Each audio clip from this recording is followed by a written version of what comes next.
Alright, so I just went ahead and did this video right here where I went over Dana White alluding to the Netflix deal. It's basically done. We've known for a while. They already have WWE over there. They're owned by TKO. They were most likely going to go over to Netflix. But now I want to talk about this right here. The White House card. Now, I want to say this before I begin. I get that naturally talking about this guy, the White House, anything to do with politics, you're going to get, you know, some extremists on both sides. I want to put this out right here. Number one, I'm Canadian, for now, Albertan. And number two, I don't vote. I don't care about politics. They're all corrupt. And we're seeing that now, especially with certain files. But let's watch this clip. We're going to have a UFC fight. We're going to have a UFC fight. Think of this on the grounds of the White House. We have a lot of land there. We're going to build a little. We're not. Dana's going to do it. Dana's great, one of a kind. We're going to have a UFC fight, championship fight, full fight, like 20, 25,000 people. And we're going to do that as part of 250 also. We're going to have some incredible events, some professional events, some amateur events.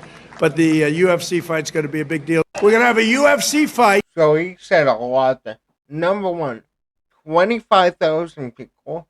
If they fill that out, that would probably be the big, the most seat capacity they've had in years. I may be wrong about that. But again, this is going to be massive. And he brought up amateur fights, which maybe I'll talk about after. But then Dana White reacted to this over here. But yeah, I want to come back to that. So Dana White went on Pat McAfee. I'm gonna use Pat McAfee because, he's one of the good ones. He's one of the boys. And I hate the media. He hates the media too. So we align on that. We're having a fight at the White House. So how? Okay, take me into the think tank here. We're having dinner with the president at the White House. We overlook a yard. I assume there's a name for the yard. I should know it. I don't know it. A garden of something. You look out there. There's enough space out there. We could do an event out here. Is that how this comes together? This sounds like some of the most insane sports stuff in history. That backdrop of the White House / Kid Rock's looking house, you have that right there. Then bang, the Octagon right there, and then a select crowd of people. That seems like a movie, not real life. How did we get here? And where are we in the development of that? I agree. So the president has this whole thing where he wants to bring Americans back to the White House. He's like, this is America's house. Everybody should be able to come and enjoy it. Easter egg hunts on the lawn and all this stuff. He says, I think we should do a fight here at the White House. And I was like, okay, I'm in. So he told Ivanka to handle it and start the talks with me. So my team went out there and did all the recon on it. We're putting together a whole pitch, and we're going to fly out there in a couple weeks and walk the president through it and see what he likes and doesn't like and start fine-tuning this thing, and we're going to put on an incredible event at the White House in the South Lawn. Yeah, it sounds like a lot of your fighters are excited to be like, hey, if we're going to do something historic and legendary, we're okay being a part of that. Even somebody that maybe was retired. All right, there. So this came out 10 days ago. So they are going to go down there. They're going to map out what they want to do. But again, we get it. Dana White and Donald Trump have had a relationship for almost or over 30 years, right? I'm not going to knock two guys, regardless of my opinion on them, having a solid relationship over the years and helping one another. That's one of the things I respect out of both of these men. But man, having the ability to bring your business, no matter what it is, in this case, this is MMA, to the White House and to have an event, this is massive. This is the kind of thing that breaks the UFC into being one of the major four sports. Which sport could it knock down? I think it can knock down all four of them. I think it definitely can get more viewership than NHL, which NHL has been growing over the years. Um, NBA is going down. NFL is the NFL. But yeah, this is big. This is going to be MMA's coming out party. This is going to put them up there. Let's continue. Go ahead, D-Bud. Yeah, I gotta ask you about the GOAT, John Bones Jones. I've seen he retired. He's unretired, back in the testing pool. What's the latest on Jones? Is that for the White House fight? For sure, right? Well, it was after we announced the White House that, yeah, he called and said he wanted to, get back in the pool. Obviously everybody wants to fight on that card.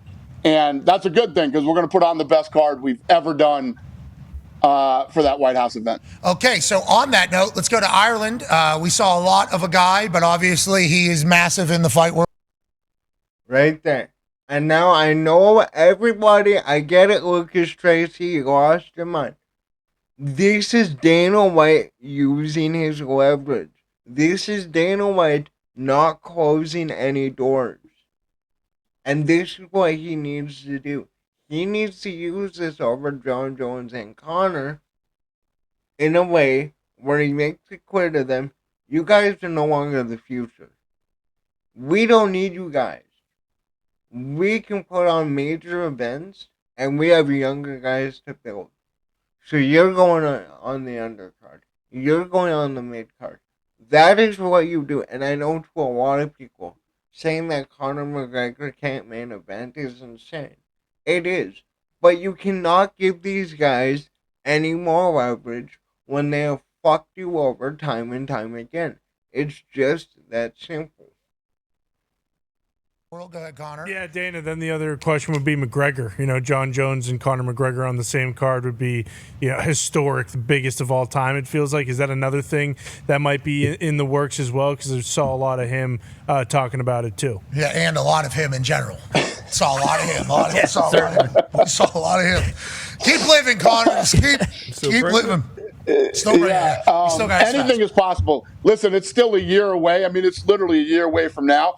So the landscape will change a lot over the next year as far as title holders and, stars and people that pop up. But, yeah, I mean, we're looking if we do a Jones and Connor on the same card plus a lot of other great fights, anything is possible and everything is possible for that card. If we're going to have Conor McGregor and John Jones on the same card, I guess. Sure. I guess we'll do that. That thing will be electrifying. You said it's about a year from now. Do you have a date already picked out? It's the 4th of July. It's the 250th anniversary of America. Yeah. Holy fuck. Is that the greatest thing of all time? Genius. Yeah, it is. Yes, it is, by the way. Yeah, the flyover. Yeah, might work. The flyover is about. Again, this will probably be the biggest day in our entire lives. Whether you are American or not, America influences the world. American culture has dominated everywhere, and we know the reason for that. I'm a big history guy. We can get into British colonization. We can get into fighting for independence. We can get into how sorry a country Canada is and how miserable our lives are up here. But this is, again, you already have the foundation of it being the 250th birthday of America, being on the White House lawn. That's your leverage. Usually when you are, when you are designing a fight card, you have your big star in the main event, in International Fight Week. Elite Euphoria, big star. Oliveira, star, well, also big star, I should say. And you need to make sure that the outcome of those fights build whoever wins into a different tier. This is what the fight game is. No different than any other business. But again, this is where the UFC has endless possibilities. What is it going to ask? To be holy So shit, Dana. imagine, just think about what I'm going to do for this fight, and then think about what Trump is going to do for this fight. You know what I mean? It's going to be it's a one of one experience. Like when we did the Sphere, it's the Sphere on steroids. I mean, it's going to be a one of one event. There'll be nothing like it ever again. And then let alone Kid Rock starts getting his mind around this entire thing. Yeah. We Hit him already on the talked. roof. That, believe me, when we were out the other night, we talked a lot about this. Believe me. Dana, I got it. Well, that's the other thing where the president just put. Are they going to have Kid Rock perform when Donald Trump walks out? Again, I don't care your opinion on the big guy. I want this sport to be bigger than ever. I want this sport to be big so I can get views, I can get money, and I can build my own life, right? That's why we're all here. This is going to be big. This is the one thing, if anything will motivate Dana White to promote this fucking sport, this is it. And now, I want to jump back to here. See,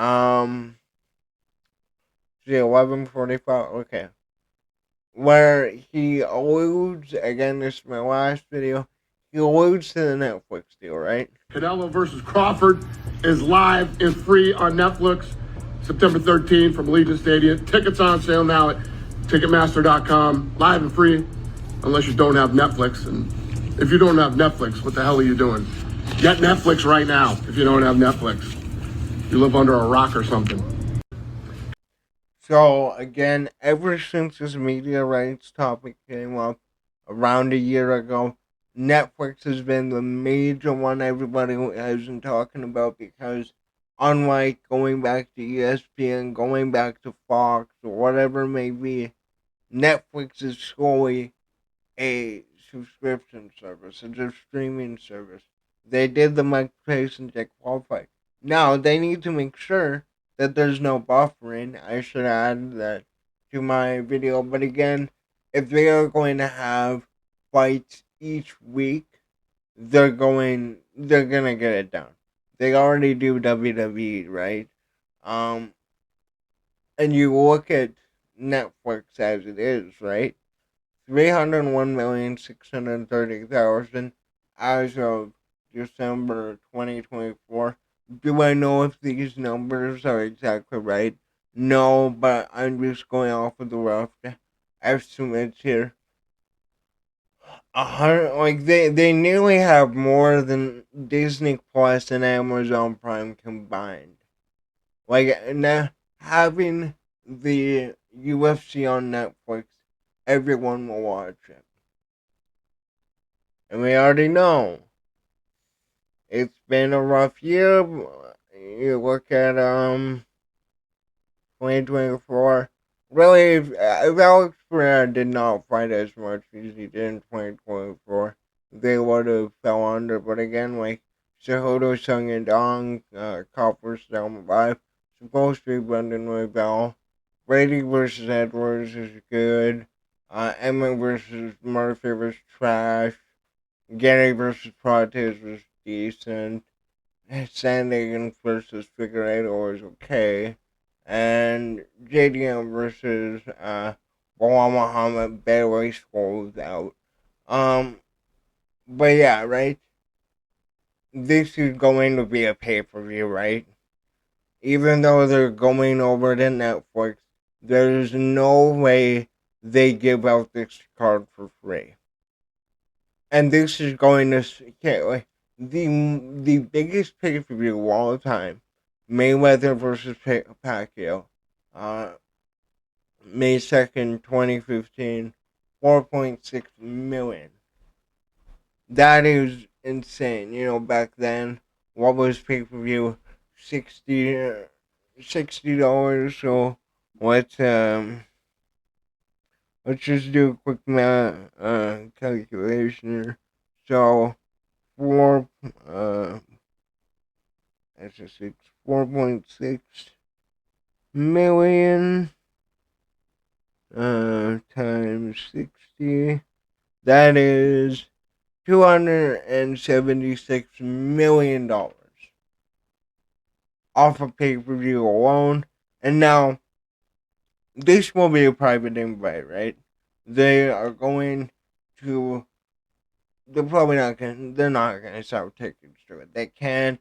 Secret Service, the president being there, So this will purely be a pay-per-view for 99.9% of fans, right?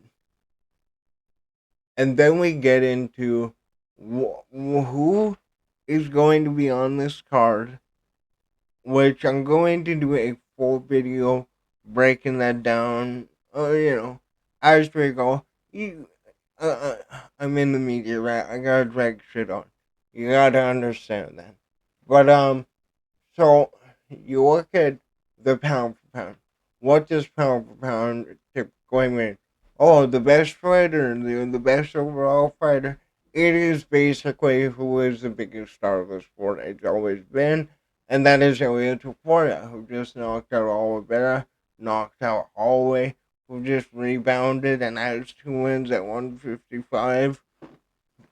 Yeah, based on Makachev, who 20 what 25-1, facing JDM in Perth later this year.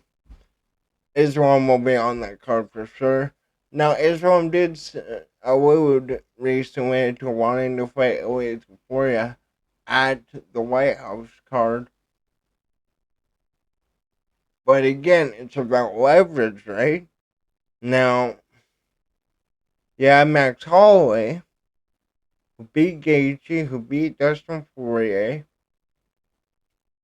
I think that Max Holloway, I know Oliveira got knocked out. The Oliveira rematch or the Dan Harker fight. Those are your only two fights for Max Holloway.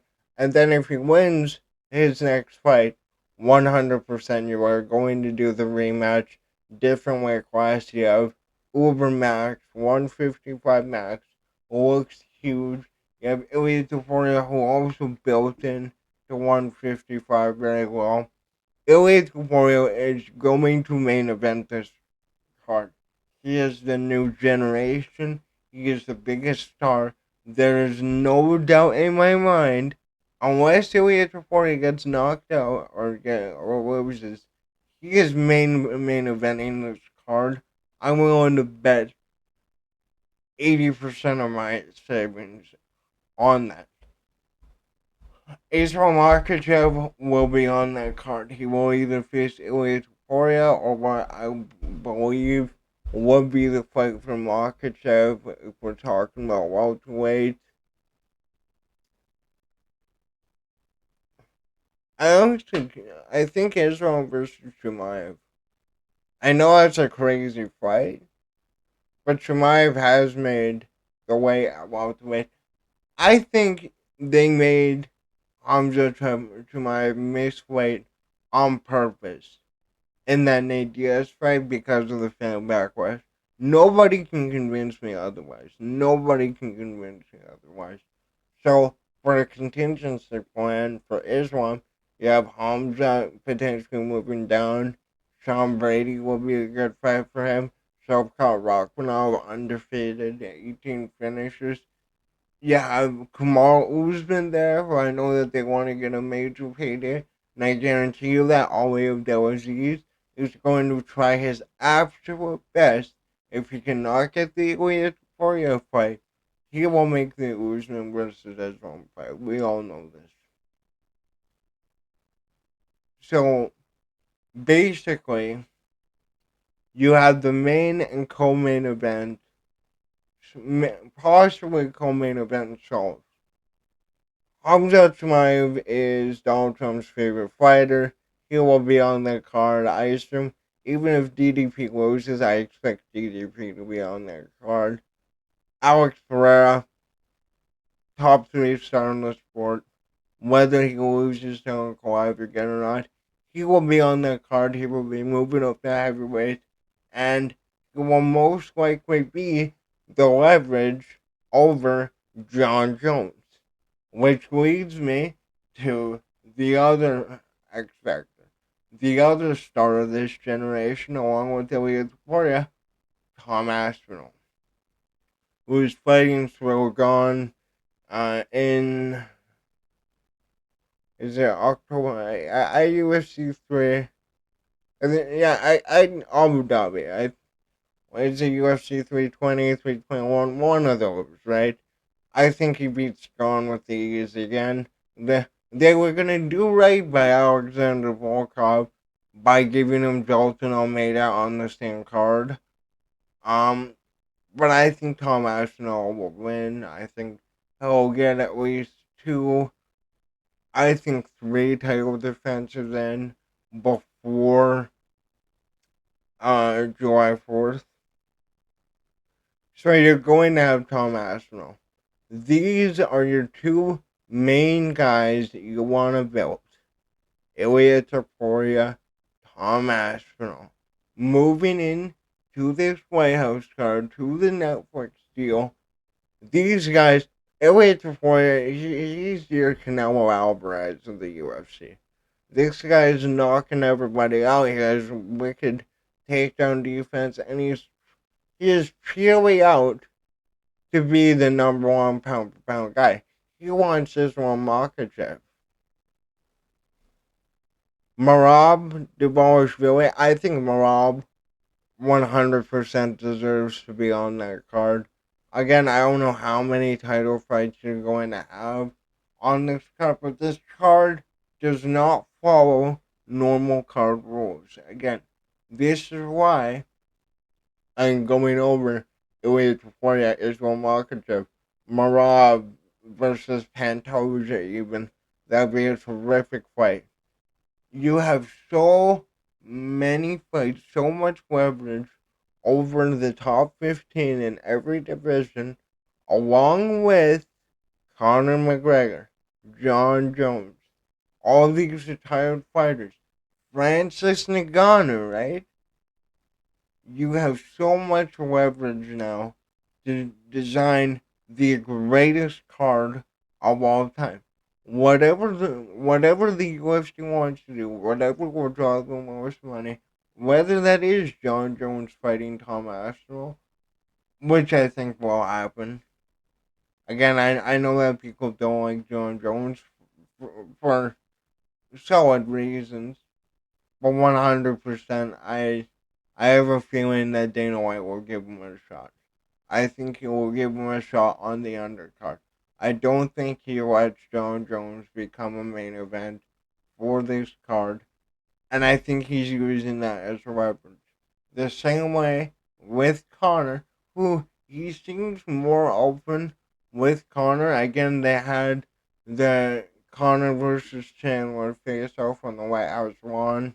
I don't know. I think it was AI though.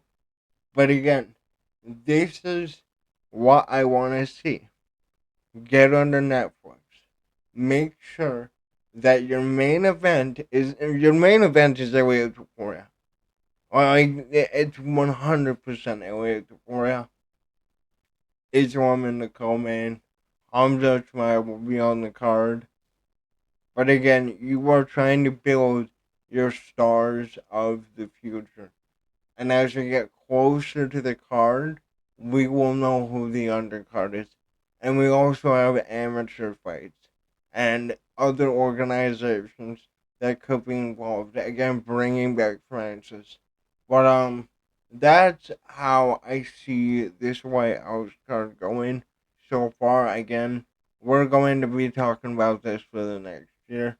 But let me know, what are your thoughts? Do you get what I mean with the UFC having this once in a lifetime opportunity, the biggest pay per view of all time at their hands, and they need to build the stars of the future over the stars of yesterday.